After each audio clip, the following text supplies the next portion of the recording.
My name is Marco Buschman. I'm a managing partner at Curious and I'm also the author of the book The Connection Quotient. And I would like to talk with you about a question. Are you a human doing and or a human being? So what's the difference between the human doing and the human being? Let's start there. The human doing is much more a functional perspective. Why? Organizations, teams, functions, they exist to produce results. And if you want to bring results, deliver results, you have to bring in your IQ to think about what is actually our vision, our strategy, what is our business model, what are the task, roles, responsibilities, decision-making processes, and so on. So you could say that's quite the functional part of doing business. It's the IQ kicking in order to design these kind of principles. Also, if you then look at yourself, then you as a leader, while designing it, you are there performing a role. So it's not your identity, it's a role that you perform. Now, next to the human doing, there's also the human being piece. Why organizations, teams, and functions, they exist out of people like you and me. And when you bring people together, you get human dynamics. And then we suddenly start also to talk about how do you feel, how do you sense? But also, how do we work with diversity and inclusion?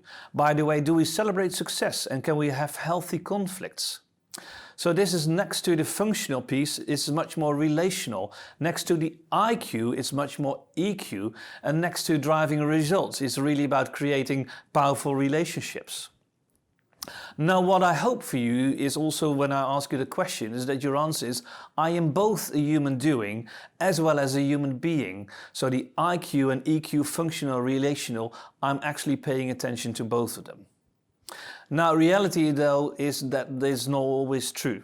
So let me give you a personal example here. If I reflect back on my life, I would say there are two phases. The first 35 years and then from 35 onwards, where I'm currently are. So, my parents were divorced, and through the divorce of my parents, which was not all the best divorce, let's put it this way, one of my strategies to deal with the divorce is also to close down from here. So I didn't want to feel anymore, boys don't cry and so on. So I was mainly living from up here. You might say I was like a walking head with hands attached in order to produce results. That also meant when I went over to the military academy, I made that choice like I'm going to work hard, I'm going to study hard, I'm going to take a lot of responsibilities, all doing. And by doing all those things, I will have a beautiful career, I will have money, I will have holidays. And by doing and by having this, I will be happy, I will be successful, I'll be the king of the mountain. So that means that I also saw my identity based on what I did. That also meant like I needed acknowledgement and compliments for others in order to feel me fulfilled and to feel like I'm an okay person. Now at some point I started to work with a coach, and this coach asked me this simple question, who are you? And my answer of course was like, so this is who I am, I went to the military academy at the age of 30, ranked major, then I moved over to Capgemini and I said, hold on, stop, pause. Those are all the things that you are doing, that's the doing piece. Who are you? But what he actually was asking for, of course, is like, what drives you in life? What are your values? What are your beliefs? What are your needs? What are your fears? Also, what are your experiences and how did you digest your experiences? How did they form you?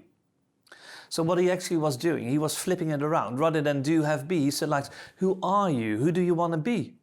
And I really started to look inwards and started to figure out like, my relationship with my kids. I hardly saw them because I was working too hard and I wanted to see them more often. The relationship with my wife was not the best and I didn't take responsibility there and I needed to step up. So by really understanding who I am, like what really drives me in life, also what I wanted to have, this different relationship, also rather than working only for results, is also working with the people and the potential of people. By knowing who I wanted to be, what I wanted to have, the question then came, now what do I need to do? In my personal life, it also led me to a divorce and also letting go of my management roles. So you can see from that perspective, I paid much more attention initially from the human being part, whereas in the first part of my life, I was paying much more attention to the human doing part. Now, if you would ask me right now, I would say I'm a balanced person. I am both a human doing as well as a human being.